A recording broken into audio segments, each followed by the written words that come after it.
PM Modi के आध्यात्मिक गुरु स्वामी दयानंद गिरी का निधन, ऋषिकेश में ली आखिरी सांस, शुक्रवार को होगा अंतिम संस्कार।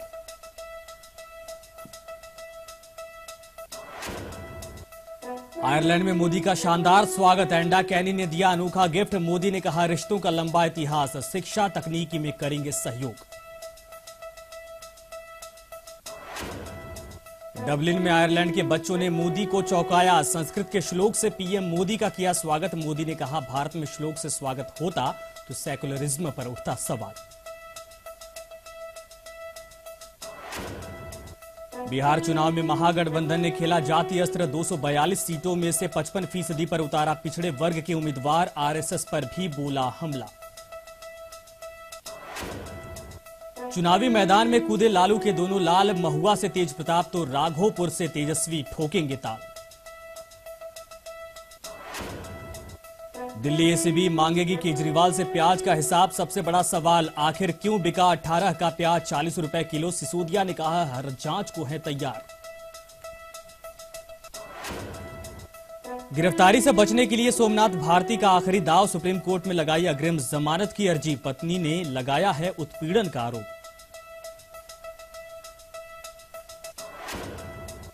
राजस्थान सरकार का ऐतिहासिक फैसला, अब आर्थिक रूप से कमजोर अगड़ों को मिलेगा 14% आरक्षण, फैसले के कानूनी पचड़े में फंसने की आशंका।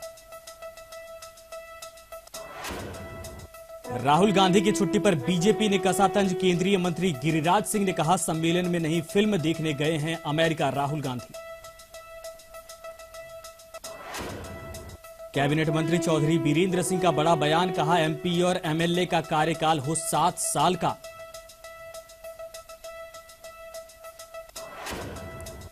पश्चिम बंगाल की न्यू जलपाईगुड़ी में ट्रेन में इंसानियत शर्मसार, गुंडों की बदनीयत से बचने के लिए 10 महीने के मासूम के साथ चलती ट्रेन से कूदा परिवार। उत्तर प्रदेश के गोंडा में मूर्ति विसर्जन के दौरान हंगामा, 2 गुटों में मारपीट के बाद आगजनी और पथराव।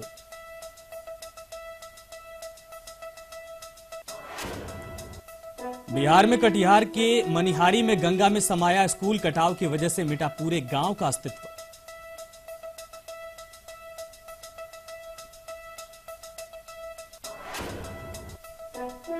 राजस्थान के पोखरण फायरिंग रेंज में बड़ा हादसा, टैंक फायरिंग के दौरान मेजर ध्रुव यादव शहीद।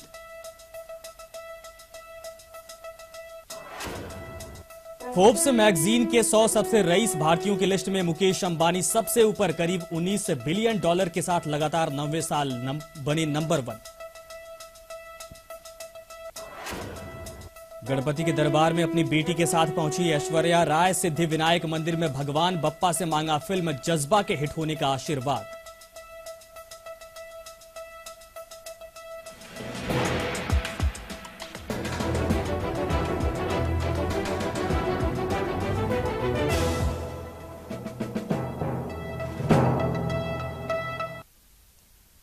नमस्कार, स्वागत है आपका फाइनल रिपोर्ट में। मैं हूं संजय यादव। चलिए खबरों की शुरुआत करेंगे। सबसे पहले बात प्रधानमंत्री नरेंद्र मोदी के आध्यात्मिक गुरु की करेंगे। प्रधानमंत्री नरेंद्र मोदी के आध्यात्मिक गुरु स्वामी दयानंद गिरी का निधन हो गया है। वे 88 वर्ष के थे।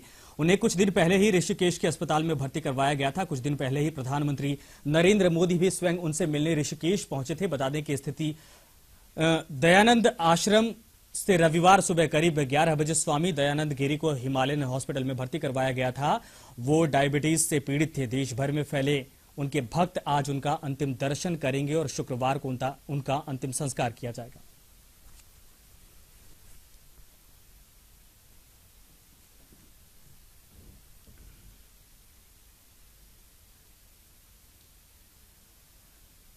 तो आयरलैंड के बाद पीएम नरेंद्र मोदी का दूसरा पड़ाव अमेरिका है, जहां वो संयुक्त राष्ट्र के 70वें वर्षगांठ समारोह में हिस्सा लेंगे। साथ ही अमेरिकी कंपनियों के सीईओ से भी मुलाकात करेंगे।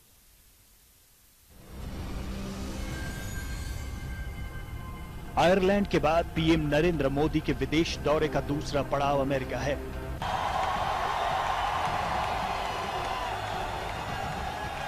पीएम के अमेरिकी दौरे को लेकर यहां काफी गर्मजोशी देखी जा रही है। इस दौरे से ठीक पहले ही भारतीय विदेश मंत्री सुषमा स्वराज और अमेरिकी विदेश मंत्री जॉन कैरी के बीच कई अहम समझौतों पर सहमति बनी। विदेश मंत्रालय के प्रवक्ता विकास स्वरूप के मुताबिक न्यूयॉर्क में पीएम का काफी व्यस्त कार्यक्रम है। 2 दिन उनकी न्यूयॉर्क में उनके कार्यक्रम हैं और उसके बाद 2 दिन के लिए वो कैलिफोर्निया जाएंगे और उसके पश्चात एक बार फिर वापस न्यूयॉर्क आएंगे, जिस दिन ओबामा साहब के साथ उनकी मुलाकात होगी। तो जो 2 दिन अभी प्रधानमंत्री न्यूयॉर्क में रहेंगे उसमें बहुत सब्सटैंटिव उनका कार्यक्रम बनाया जा चुका है। अमेरिका में पीएम नरेंद्र मोदी संयुक्त राष्ट्र के समारोह में हिस्सा लेंगे। साथ ही सुरक्षा परिषद में सुधार के मुद्दे पर 4G के एक सम्मेलन में भी मेजबानी करेंगे। विदेश मंत्रालय के मुताबिक यहाँ पीएम कई विदेशी राष्ट्राध्यक्षों के साथ ही फॉर्च्यून कंपनियों के CEO से भी मुलाकात करेंगे। तो प्रधानमंत्री न्यूयॉर्क में फाइनेंशियल सेक्टर वाले लोगों से मिल रहे हैं जो कि भारत में निवेश कर सकते हैं। प्रधानमंत्री फॉर्च्यून 500 के टॉप 40-45 CEOs के साथ मुलाकात करेंगे। मीडिया और कम्युनिकेशंस सेक्टर के लोगों के साथ भी मुलाकात करेंगे। 26 और 27 सितंबर को पीएम के कैलिफोर्निया में सिलिकॉन वैली जाने का कार्यक्रम है। यहाँ वे भारतीय मूल के लोगों से भी मुलाकात करेंगे। पीएम यहाँ फेसबुक CEO मार्क जुकरबर्ग समेत कई बड़ी कॉर्पोरेट हस्तियों से मिलेंगे।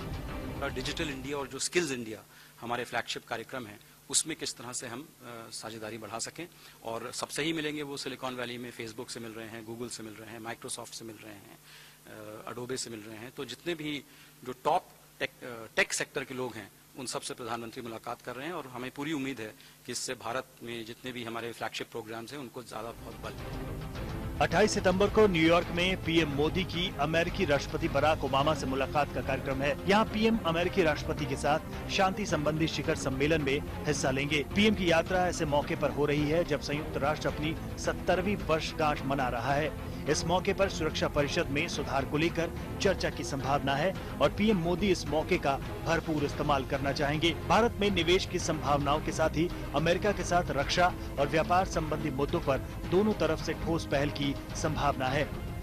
Bureau report, ETV news. तो आयरलैंड के डबलिन में प्रधानमंत्री नरेंद्र मोदी भारतीय समुदाय से मिले। इस दौरान उनका यहां पर जमकर स्वागत किया गया। उन्होंने मौजूद लोगों को शुक्रिया किया और कम समय देने के लिए उनसे सॉरी भी कहा। पीएम मोदी ने कहा कि भारत में उनका स्वागत अगर श्लोक से होता तो धर्मनिरपेक्षता पर सवाल खड़े हो जाते। आयरिश बच्चे संस्कृत में मंत्रोच्चार कर रहे हैं, स्वागत गान गा रहे हैं और वे रटे रटाए शब्द बोल रहे थे, ऐसा मुझे नहीं लगा। किस शब्द में उनका क्या भाव था वो भी अभिव्यक्त हो रहा था। मतलब उन्होंने इस बात को इंटरनलाइज कर दिया था। उनके जो भी शिक्षक इस काम को करते होंगे मैं उनको बधाई देता हूं।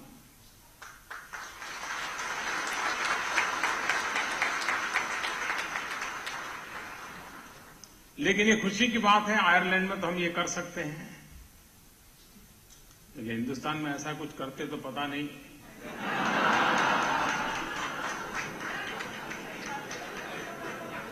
सेक्युलरिज्म पर सवालिया निशान खड़ा हो जाता है। सभी क्षेत्रों में देश को आगे बढ़ाने के लिए सफल प्रयास हो रहे हैं और विश्व भर में फैले हुए भारतीय जन भी आज सीना तान करके आंख में आंख मिला करके दुनिया के साथ भारत की बात करने लगे हैं। इससे बड़ा गर्व क्या हो सकता है। अब किसी भारतीय को सर झुकाने के दिन नहीं है, सीना तान करके खड़े रहने। तो डबलिन में संस्कृत वाले बयान पर देश में भी राजनीति शुरू हो गई। आइए सुनते हैं किसने क्या कहा। प्रधानमंत्री शायद जो उन्होंने प्रधानमंत्री पद और संविधान की शपथ ली थी वो भूल गए हों, पर 130 करोड़ इस देश के लोग सेकुलरिज्म का मायना और इस जीवन शैली के सिद्धांत को जानते भी हैं और सेकुलरिज्म को लेकर मोदी जी के रिकॉर्ड को पहचानते भी हैं। मनगढ़ंत बातें करके, कटाक्ष करके, केवल दूसरे को नीचा दिखाकर आप देश को आगे नहीं बढ़ा सकते। वो देश की बातें विदेश में जाकर करते, अमेरिका जाएं, जापान जाएं, ऑस्ट्रेलिया जाएं, दुबई जाएं, या फिर आज फिर एक बार वो विदेश में हैं और वो हमेशा जाके अपने ही देश और देश के नेताओं को क्रिटिसाइज करते हैं। जब उन्होंने जापान में जाकर के मंदिर के अंदर कोई कार्यक्रम किया तो कहा कि धर्मनिरपेक्ष लोगों के पेट में दर्द हो जाएगा, मैं हिंदू हूं, मैं रोज मंदिर जाता हूं, इससे मेरी धर्मनिरपेक्षता खराब नहीं होती। प्रधानमंत्री जी विदेश में जाकर के भी उन सवालों को उठा रहे हैं जिससे भारतीयता बदनाम होती है। इससे पहले आयरलैंड की राजधानी डबलिन में नमो नमो की गूंज रही। आयरलैंड पहुंचे पीएम मोदी जब एक कार्यक्रम में भारतीय समुदाय से मिलने पहुंचे तो लोगों ने मोदी मोदी के नारे भी लगाए। मोदी ने यहां पहुंचने पर पहले राष्ट्रगान गाया, उसके बाद बच्चों ने संस्कृत में श्लोक सुनाया। यहां ओम शांति ओम की गूंज भी गूंजी। मोदी ने लोगों से कहा कि दिल्ली से न्यूयॉर्क जाते वक्त आप लोगों के प्यार ने यहां पर बुला लिया। इससे पहले मोदी का डबलिन पहुंचने पर भव्य स्वागत किया गया। डबलिन पहुंचे पीएम मोदी आयरलैंड के पीएम के दफ्तर भी पहुंचे, जहां उन्होंने विजिटर बुक पर हस्ताक्षर किए। यहां एंडा कैनी ने पीएम मोदी को आयरलैंड की क्रिकेट टीम की जर्सी और आयरलैंड के राष्ट्रीय खेल हर्लिंग की बैट बॉल भी उपहार में दिए। केनी ने पीएम मोदी के सम्मान में दोपहर का भोज भी दिया। पीएम नरेंद्र मोदी ने आयरलैंड के पीएम को भारतीय राष्ट्रीय अभिलेखागार से चुनी हुई कुछ पांडुलिपियों को भेंट किया। पिछले 60 सालों में मोदी भारत के पहले पीएम हैं जिन्होंने आयरलैंड का दौरा किया है।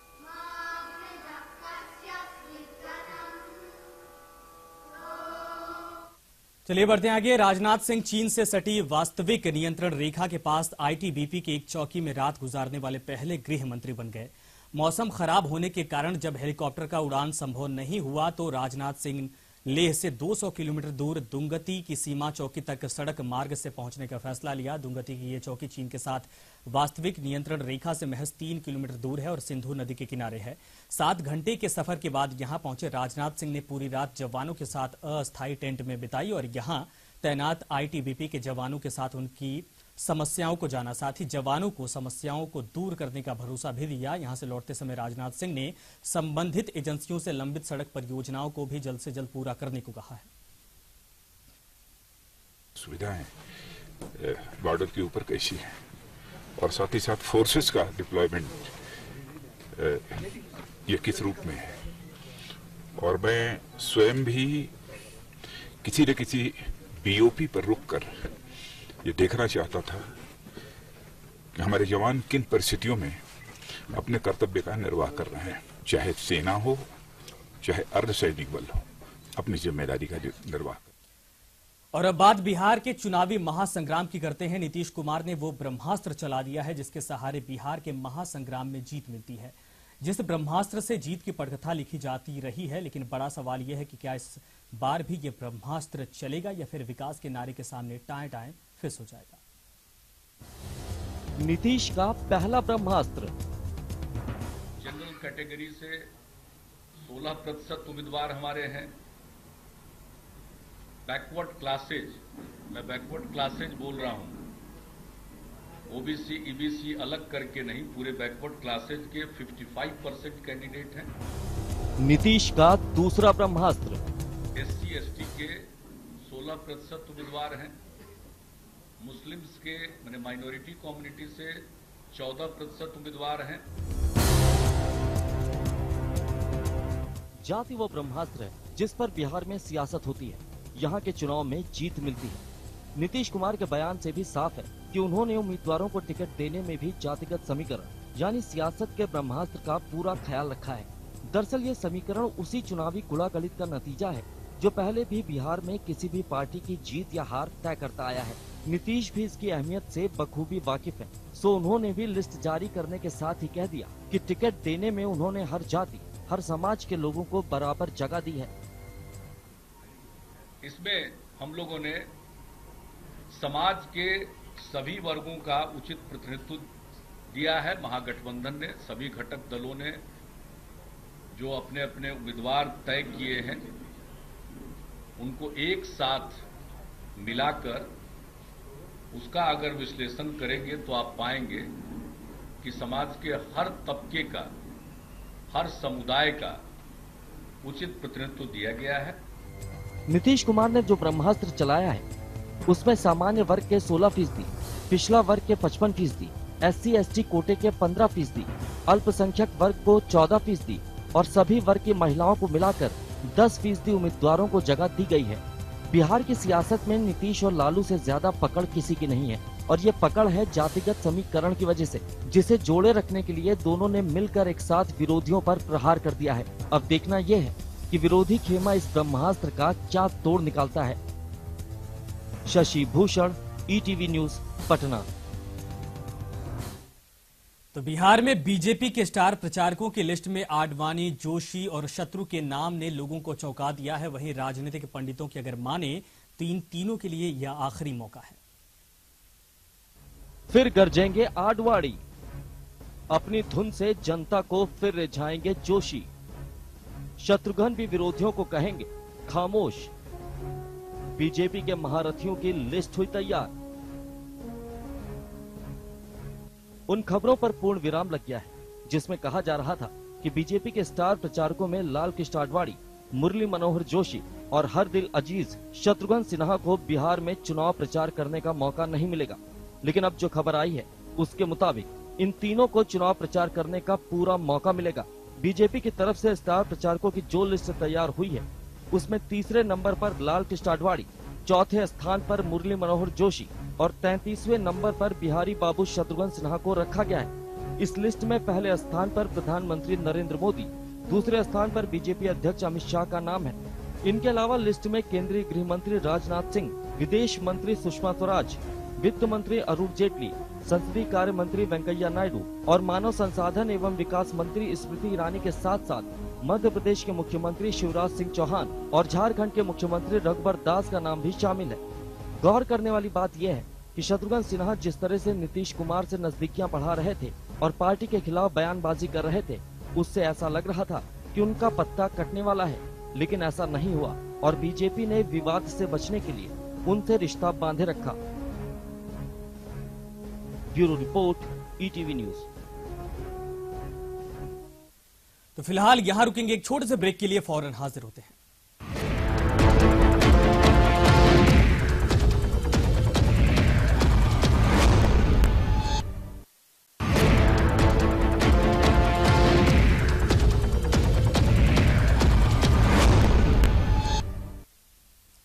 चलिए बढ़ते हैं आगे। दिल्ली की केजरी सरकार पर प्याज बम फटने वाला है। एसीबी ने प्याज घोटाले की जांच शुरू कर दी है, लेकिन सिसोदिया का कहना है कि प्याज पर दूध का दूध और पानी का पानी हो ही जाए।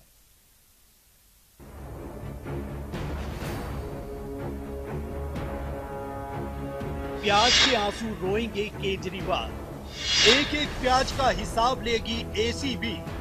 18 का प्याज 40 में कैसे बिका? क्या है केजरीवाल के टैक्स का राज? अब तक तो दिल्ली की जनता प्याज के आंसू रो रही है, लेकिन एक आरटीआई की वजह से अब मुख्यमंत्री केजरीवाल साहब प्याज के आंसू रोने को मजबूर हो जाएंगे, क्योंकि एसीबी के अधिकारी उनसे एक एक प्याज का हिसाब लेने आ रहे हैं। इस जांच में जो भी फाइल्स है, जो भी डॉक्यूमेंट्स है, सारे मंगाए जाएंगे, उनको स्क्रूटनाइज किया जाएगा। उसके अलावा जिन जिन का रोल इस स्कैम में आता है और जो भी होगा उसके हिसाब से कार्रवाई की जाएगी। एसीबी की ये जांच उन आरोपों के बाद शुरू हुई है जिसमें आरटीआई से मिली जानकारी के बाद कहा गया था कि नासिक से 18 रुपए की खरीद वाला प्याज दिल्ली में 40 रुपए किलो बेचा गया। हालांकि दिल्ली के उप मुख्यमंत्री मनीष सिसोदिया का कहना है कि प्याज की बिक्री में कोई भ्रष्टाचार नहीं हुआ है और वो हर जांच को तैयार हैं। हम हर तरह की जांच के लिए तैयार हैं और हम प्याज की खरीद से संबंधित सारी फाइलें, सारे डॉक्यूमेंट्स हम पहले ही मीडिया के सामने रख चुके हैं, देश के सामने, लेकिन सारी फाइलें पीएमओ भी भेज देंगे, प्रधानमंत्री जी मोदी जी के पास भेज देंगे। लेकिन हम मोदी जी से कहना चाहते हैं कि सीएनजी घोटाले की फाइल आप अपने एलजी साहब को कहिए कि वो भी हमारे जांच कमीशन को भेजें। जांच से जो भी निकले, लेकिन ये तो तय है कि इस जांच के दौरान केजरीवाल की आंखों में प्याज के आंसू आ सकते हैं, क्योंकि दिल्ली की जनता ने एक एक प्याज खरीदने के लिए खूब आंसू बहाए हैं। Bureau report, ETV news. उधर बीवी लिपिका को प्रताड़ित करने के मामले में पुलिस जहां दिल्ली के पूर्व कानून मंत्री और विधायक सोमनाथ भारती की तलाश में खाक छान रही है, वहीं उनके फरार होने से आपकी इज्जत पर बट्टा लगने से केजरीवाल आहत हैं। इसी बीच सोमनाथ भारती ने सुप्रीम कोर्ट में अग्रिम जमानत की याचिका दायर की है।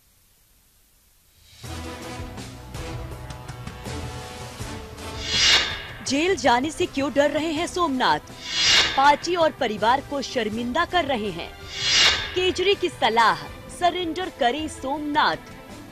दिल्ली के सीएम अब अपने पूर्व कानून मंत्री सोमनाथ भारती को सरेंडर की सलाह दे रहे हैं और साथ ही सवाल कर रहे हैं कि सोमनाथ जेल जाने से क्यों डर रहे हैं। फरार सोमनाथ पर ज्यादा फजीहत देख केजरीवाल ने ट्वीट किया है। सोमनाथ भारती पुलिस से क्यों भाग रहे हैं?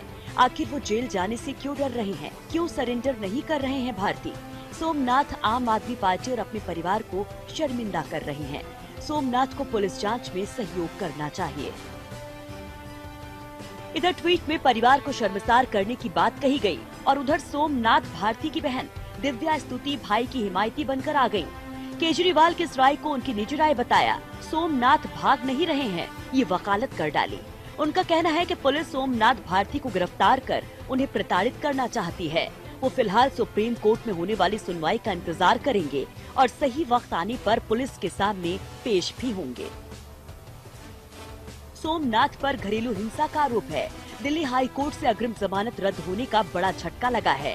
अब सुप्रीम कोर्ट में राहत की गुहार लगाएंगे, लेकिन जब तक राहत नहीं मिलेगी पुलिस के सामने नहीं आएंगे सोमनाथ। अब सोमनाथ से सीएम साहब ने किनारा कर लिया है। हाँ, सरेंडर की सलाह जरूर दी है, लेकिन सोमनाथ हैं कि मानते ही नहीं। आखिर कब तक जेल जाने के डर से ऐसे भागते रहेंगे Somnath Bharti? Bureau report, ETV news. चलिए अब देखना ही होगा कि सोमनाथ आखिर कब तक सामने आते हैं। फिलहाल वक्त एक छोटे से ब्रेक का, फौरन हाजिर होते हैं।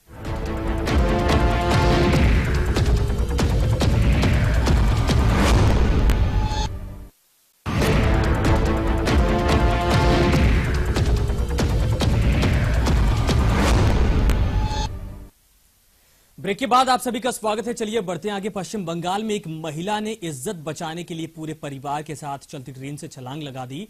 इस घटना में पूरा परिवार बुरी तरह से घायल हो गया है। अभी तक मामले में फिलहाल किसी की गिरफ्तारी नहीं हो पाई है।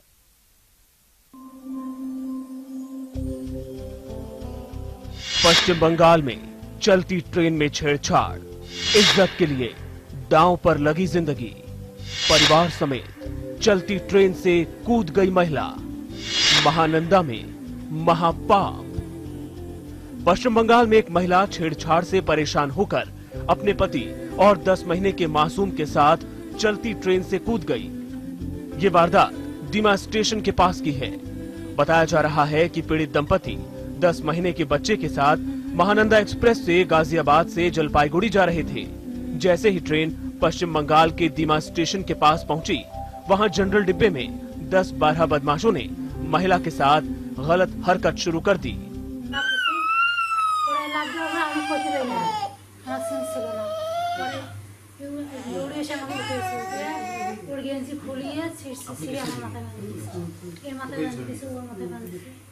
কারা দেখলো আপনাদের? কেউ জানে না, আমরা দুজনে আবার নিচে এসেছি।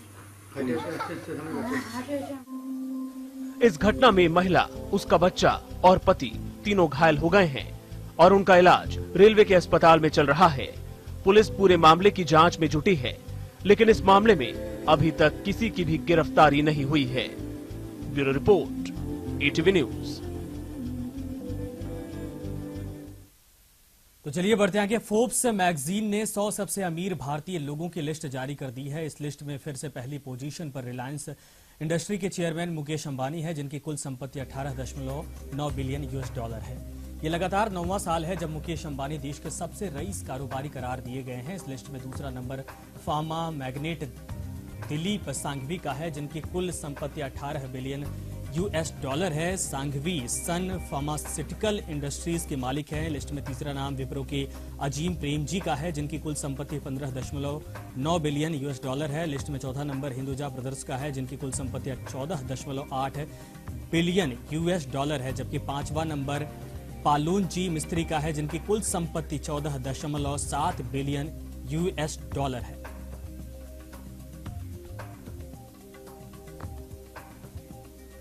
तो सबसे पहले नंबर पर है मुकेश अंबानी। ये 9वां साल लगातार है जब मुकेश अंबानी सबसे रईस कारोबारी के तौर पर सामने आए हैं। फोर्ब्स ने सबसे रईस 100 भारतीयों की ये लिस्ट जारी की है, जिसमें मुकेश अंबानी इस बार भी सबसे टॉप पोजीशन पर बरकरार है।